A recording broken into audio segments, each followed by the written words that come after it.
ጤና ይስጥልን የሐራምቤ ደንበኞች ለዛሬ ይዘላችሁ የቀረብነው ፋየር ፓወር የተሰኘው ዓለም አቀፉ ተቋም ስለ ኢትዮጵያ መከላከያ ሰራዊት ያወጣውን ሪፖርት ይሆናል።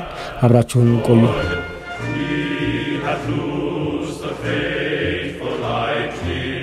የዓለምን የጦር አቋም የሀገሮች ደረጃ የሚያወጣው ግሎባል ፋየር ፓወር ዌብሳይት የኢትዮጵያ መከላከያ ሰራዊት ከሳሃራ በስተደቡብ ባለው አፍሪካ እጅግ ብርቱ መሆኑን አስታውቋል። የኢትዮጵያ የጦር አቋም ከደቡብ አፍሪካ፣ ከናይጄሪያ፣ ከኬንያ ኃይሎችን እንደሚያየል ዌብሳይቱ አመልክቷል። ግሎባል ፋየር ፓወር የስያሜው ቃል በቃል ትርጉሙ የዓለም የተኩስ አቅም ወይም የዓለም የጦር አቋም ሊሆን ይችላል። ኢትዮጵያ በጦር ኃይሏ ብርታት በዓለም 40ኛ መሆኗን አሳይቷል። ደቡብ አፍሪካ ኢትዮጵያን ተከትላ በዓለም 41ኛ ነች። ናይጄሪያ 47ኛ፣ የኢትዮጵያ ጎረቤት ኬንያ ደግሞ 63ኛ ነች በጦር ኃይሎቿ ጥንካሬ።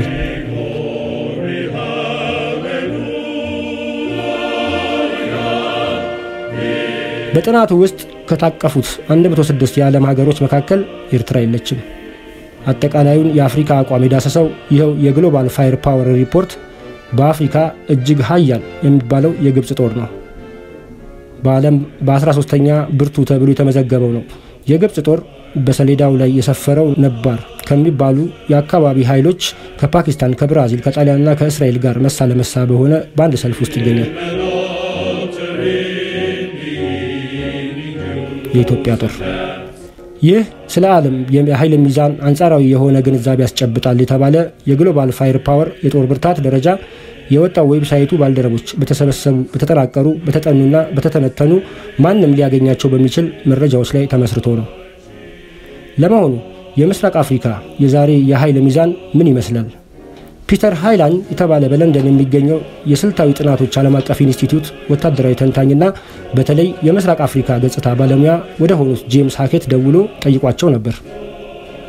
የኢትዮጵያ የጦር ኃይሎች ዘመናዊ ሁኔታ ለማደራጀትና ለማስታጠቅ እጅግ የሚያስደንቁ እርምጃዎችን ማድረጓንና የበረታው ደግሞ ብዙ ትጥቅና ሰራዊት የተኮለኮሉባቸው ባሉት ከኤርትራ ጋር በምትዋሰንባቸው ድንበሮቿ ላይ መሆኑን ሃኬት ገልጸዋል። ጦሩን በዘመናዊ አቋም የማደራጀቱ ስራ በሰው ኃይልም በመሳሪያም ላይ ያተኮረና ስፋት ያለው ነው። ኢትዮጵያ እንደ ቲ-72 ግዙፍ የፍልሚያ ታንኮችና ኤስዩ-27 አይነት ተዋጊ ጀቶችን በመሳሰሉ ዘመናዊ አቅም በሚሰጡ መሳሪያዎች ተጠናክራለች። የጦር ሰራዊቷ ቁጥር ግን ኤርትራ ድንበር ላይ የሰፈረውን ኃይሏን መሸፈን በሚችል ሁኔታ ላይ አተኩሮ 135,000 ያህሉን ይዟል።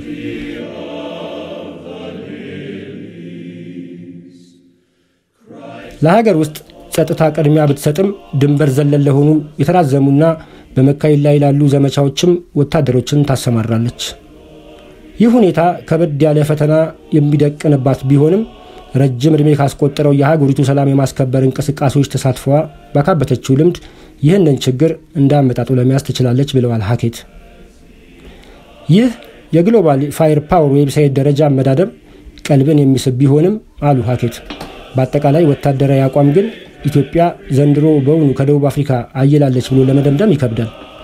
የደቡብ አፍሪካ የጦር ኃይሎች ሌሎች ሀገሮች በሌሏቸው ከባድ ትጥቆች የተደራጁ ዘመናዊ ኃይሎች መሆናቸውን፣ የናይጄሪያ ጦር በአንጻራዊ ሁኔታ ዘመናዊ የሆነና አሁንም በዘመናዊ ደረጃ እየታጠቀ ያለ መሆኑን ሃኬት ገልጸዋል። በአካባቢ ደረጃ ስናየው እርግጥ ነው በአንጻራዊ መልኩ የኢትዮጵያ ጦር ኃያሉ ነው ብለዋል። ነገር ግን አክሎም በቅርቡ ዓመታት ውስጥ ደግሞ የኬንያ ጦር እየተጠናከረ እየመጣ ነው። ዩጋንዳም ዘመናዊ ትጥቅና አቋም ያላት ሀገር ነች።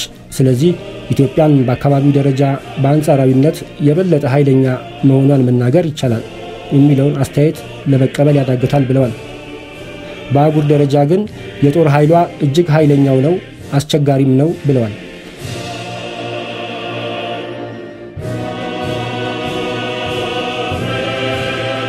ግሎባል ፋየር ፓወር በጥናቱ ውስጥ ኤርትራ እንዳልተካተተች ነው የተናገረው። ጄምስ ሃኬት ግን የኤርትራ ጦር ደረጃ ዝቅ ተደርጎ መታየት እንደሌለበት ይናገራሉ። እንዲያውም ኤርትራ ታንከኛ ጦር በእድሜው ከኢትዮጵያው እንደሚበልጥም አስመራ አየር ኃይሏን በቅርቡ ዘመናዊ ማድረጓንም ጨምረው ተናግረዋል። የምድር ጦርን በተመለከተ ኤርትራ ውስጥ የምናየው በአጠቃላይ አገላለጽ በእድሜ የበለጠ መሆኑን ነው። ጥቂት ቢሆንም ከሁሉም የቆየ የሚለውን አባባል የጠላት ማንነት ግምት ውስጥ ባስገባ ሁኔታ በጥሩ አቋም ላይ የሚገኙ ማለት ሊሆን ይችላል። ይህንን ቁጥር እጥፍ የሆነ አቅም ካላቸው ኢትዮጵያውያን ጋር የምትወዳደር ከሆነ ግን የምትፈትሸው 200 ቲ-27 ዘመናዊ የሚባሉ የሩሲያ ስሪት የሆኑ የውጊያ ታንኮች ከሆነ ግን ታሪኩ ስለራሱ የሚናገር ይመስለኛል። ይሁን እንጂ ኤርትራን የአየር ኃይል ከወሰድክ ሚግ 29 የውጊያ ጄቶችን የታጠቀና በኤስዩ 27 የውጊያ ጄቶች ጥንካሬ ድጋፍ የሚያገኝ ነው። ስለዚህ የኤርትራ አየር ኃይል ከሌላው የክፍለ ጦሯ በተሻለ ሁኔታ ዘመናዊ እንዲሆን ተደርጓል ብለዋል።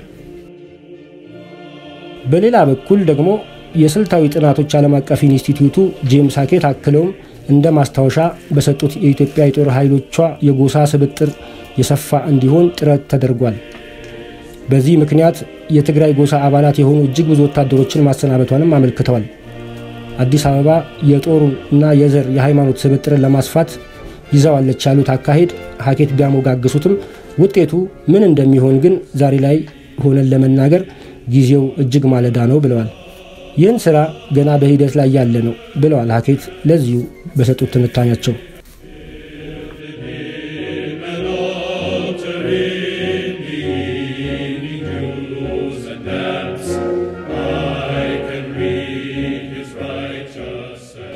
የየሀገሮችን ወታደራዊ አቅም ከኢኮኖሚ አቋማቸው በመንተራስ ደረጃቸውን ይፋ የሚያደርገው ግሎባል ፋየር ፓወር የተሰኘው የአሜሪካ ተቋም ኢትዮጵያ በአፍሪካ ሀያል ከሚባሉ 10 ዋና ዋና ሀገሮች ውስጥ በስድስተኛ ደረጃ የሚያሰልፋት የጦር ኃይል እንዳላትም ይፋ አድርጓል።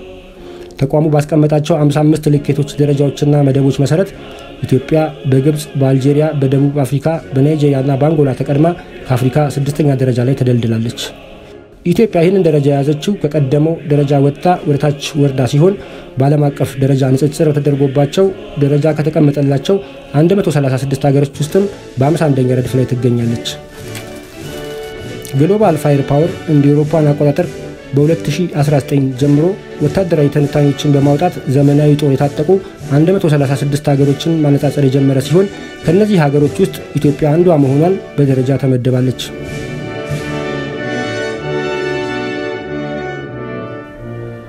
ኢትዮጵያ በአሁን ጊዜ እንዳላት ከሚገመተው 105 ሚሊዮን ሕዝብ በላይ ለጦር ኃይል አባልነት ሊመለምል ወይ የሚችል 40 ሚሊዮን የሰው ኃይል እንዳላት ሪፖርቱ አመላክቶ ከዚህ ውስጥ 24 ሚሊዮን ሕዝብ ለውትድርና አገልግሎት ብቁ መሆኑን አስፍሯል። በኢትዮጵያ በየዓመቱ ለውትድርና እድሜው ብቁ የሚሆነው ሕዝብ ብዛት 2 ሚሊዮን የሚጠጋ መሆኑን በአሁኑ ወቅት ያለው መደበኛ የሀገሪቱ ጦር ሰራዊት ኃይል ብዛት ግን 162,000 እንደሆነም ግሎባል ፋየር ፓወር አስፍሯል። ኢትዮጵያ ተጠባባቂ ጦር ከሌላቸውና የባህር በር አልባ ከሆኑ ሀገሮች ተርታ ትገኛለች።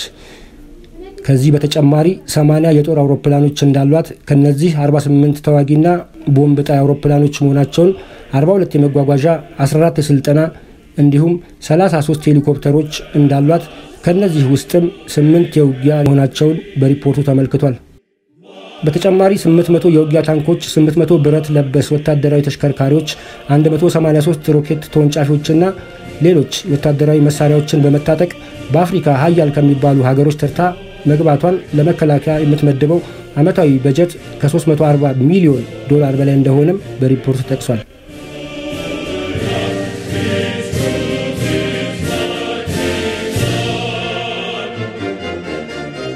በአንጻሩ በአፍሪካ አንደኛ በዓለም 12ኛ ደረጃ ላይ የምትገኘው ግብጽ 875,000 ተጠባባቂ ጦሯን ጨምሮ ከ1.3 ሚሊዮን በላይ የሰራዊት አባላት እንዳሏት ዓመታዊ የመከላከያ በጀቷም ከ4.4 ቢሊዮን ዶላር በላይ የሚገመት እንደሆነ ሪፖርቱ አመልክቷል።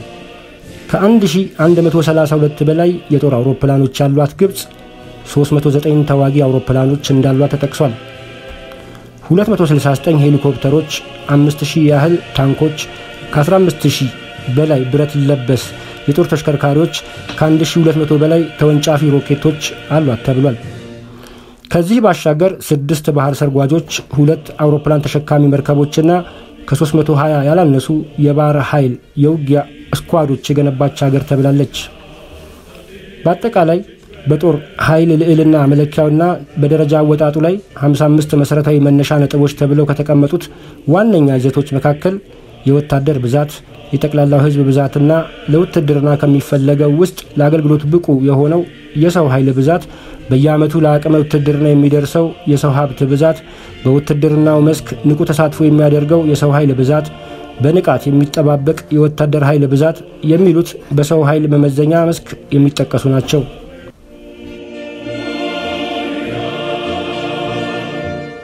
በአየር ኃይል ረገድ ጠቅላላ የአውሮፕላን ብዛት፣ የተዋጊና የቦምብ ጣይ አውሮፕላኖች ብዛት፣ የወታደራዊ ማጓጓዣ አውሮፕላኖች፣ የስልጠና አውሮፕላኖች፣ ተዋጊ ሄሊኮፕተሮችን ጨምሮ የጠቅላላ ሄሊኮፕተሮች ብዛት ሀገሮች በደረጃ የሚቀመጡበት መስክ ነው።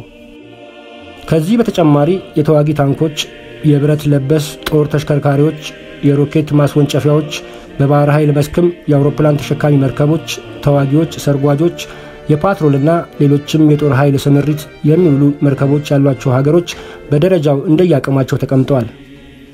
በየዓመቱ ለመከላከያ የሚመደበው በጀትን ጨምሮ የውጭ ዕዳና ተቀማጭ ገንዘብ መጠን፣ የሎጂስቲክ አቅም፣ የተፈጥሮ ሀብት እንዲሁም መልክዓ ምድራዊ አቀማመጥ የሀገሮችን በጦር ኃይል ደረጃ ለመመደብ የተቀመጡ መስፈርቶች ናቸው። ክቡራትና ክቡራን ለዛሬ ዘነላችሁ የቀረብነው ይህን ይመስላል። ስለተከታተላችሁን እናመሰግናለን።